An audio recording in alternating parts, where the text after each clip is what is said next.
एक तर सुरुवातीला आमच्या मतदारसंघातले आदरणीय पवार साहेबांवर प्रेम करणारे, माझ्यावर प्रेम करणारे, पक्षावर विचारावर प्रेम करणारे काळे भाऊ, जेव्हा माझी लीड कमी होत गेली, मी मायनसमध्ये गेलो आणि जेव्हा त्यांना कळालं, दुर्दैवाने त्यांना हार्ट अटॅक आला, त्यात ते वारले. मी ईश्वरचरणी प्रार्थना करतो त्यांच्या आत्मेला शांती तिथं मिळेल. हा जो विजय आहे सामान्य कार्यकर्त्यांचा विजय आहे. इथं असणारे स्वाभिमानी नागरिक असतील, आमचे निष्ठावंत पदाधिकारी, आमच्याकडे नेते नव्हते, आमच्याकडे कार्यकर्ते होते आणि खऱ्या अर्थाने कार्यकर्त्यांनी हे इलेक्शन आपल्या खांद्यावर घेतलं होतं. मी गेले अनेक दिवस मतदारसंघाच्या बाहेर होतो, त्यामुळे यांनीच ही निवडणूक हातात घेतल्यामुळे आणि सामान्य लोकांनी प्रतिसाद दिल्यामुळे हा विजय तिथं झालेला आहे. माझे कुटुंबीय सुद्धा, ज्याच्यामध्ये माझे आई वडील, पत्नी व सर्व इतरही मान्यवर माझ्या कुटुंबातले या इलेक्शनमध्ये सहभाग घेत होते. आता माझं इलेक्शन झालेलं आहे.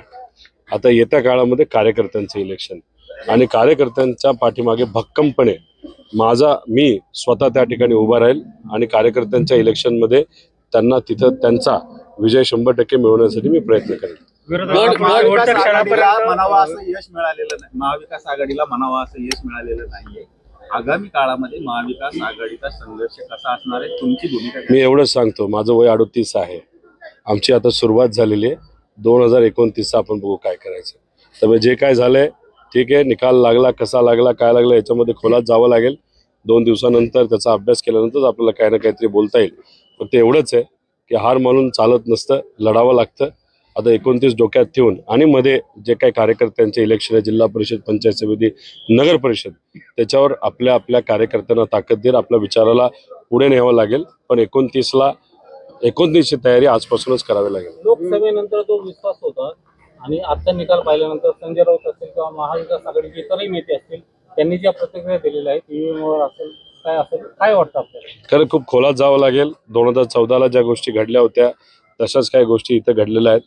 नेत्यांना मोठ्या प्रमाणात टार्गेट केलं गेलं होतं. मोठे नेते, त्यांना पराजय स्वीकारावा लागला, त्यांना तिथं सामोरं जावं लागलं पराजयाला.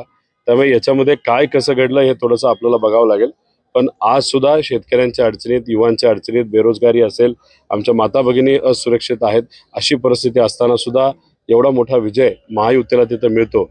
खरंच विचार करण्याची तिथं जरूरत आहे. बारामतीच्या मतदारांकडे कसं पाहता? लोकसभेला शरद पवार सुप्रिया यांना त्यांनी साथ दिली आणि आता एक नवीन कार्यकर्ता तिथं लढत होता. अजितदादांना लीड 1 लाखाचा आहे असं आम्हाला कळालेलं आहे. मी खूप खोलात तिथं गेलेलो नाही. आणि गेल्या वेळेस 1,60,000चं लीड होतं, आता 1 लाखावर आलेलं आहे. एक युवा कार्यकर्ता तिथं लढत होता आणि सामान्य लोक त्यांच्याबरोबर होते. पवार साहेब तिथं होते. त्यामुळे एक किती काही असलं तरी शेवटी लढाई आहे. विजय पराजय तिथं होत असतो. पण पराजय झाला तर खऱ्या अर्थाने खूप खोलात जाऊन अभ्यास करण्याची जरूरत आहे. विरोधकांनी ते शेवटपर्यंत हरकती घेत राहिले, काय त्यांचा तो अधिकार होता, तो अधिकार त्यांनी तिथं वापरला. फक्त आम्हाला आत बसल्या बसल्या काही लोकांनी सांगितलं, त्यांच्या पदाधिकाऱ्यांनी, कार्यकर्त्यांनी आणि आमच्यातले नेते जे पलीकडे गेलेले आहेत, त्यांनी कुठेतरी काही अफवा पसरवलेल्या होत्या. आता ठीक आहे, भाजप म्हणलं तर अफवा पसरवण्यामध्ये ते माहेर असतात. पण इथं त्यांनी जो आक्षेप घेतला तो त्यांचा अधिकार आहे, त्याच्यावर मी काही बोलणार नाही. लढाई तिथं आम्ही लढलो, ते लढले, कार्यकर्ते लढले. पण माझा जो विजय आहे तो माझ्यापेक्षा जास्त कार्यकर्ते, पदाधिकारी, नागरिक आणि माझ्या कुटुंबियामुळे झालाय असं मला म्हणावं लागेल. साधर्म्य असलेलं तुमच्या नावामधलं एक उमेदवार होता आणि टिप्पणी चिन्ह होतं. रोहित पवार या नावामध्ये इतकं वजन आहे की माझ्या डुप्लिकेटला सुद्धा 3,500-4,000 हजार मतं तिथं मिळालेली आहेत. याच्यावरून समजून घ्या की रोहित पवारचं वजन किती आहे. आता हेच सांगतो तुम्हाला, ही फक्त सुरुवात आहे. लीड कमी झालेली आहे, पण नेते माझ्याकडे कुणीही नव्हते. आमच्या बरोबर पण काही नेते होते जे पदाधिकारी आहेत, पण त्यांनी माझा कमी होऊन विरोधकाचा प्रचार तिथं केला. त्यामुळे ही लढाई सामान्य लोकांनी लढलेली आहे आणि तिथं गुंडागर्दी होती, तिथं दबाव तंत्र होतं, पैशाचा वापर मोठ्या प्रमाणात केला होता. अशा सगळ्या गोष्टी असताना सुद्धा ठीक आहे, 1200-1300 तिथं आपण जिंकलो असलो, विजय हा विजय असतो असं मला तरी म्हणायचं आहे.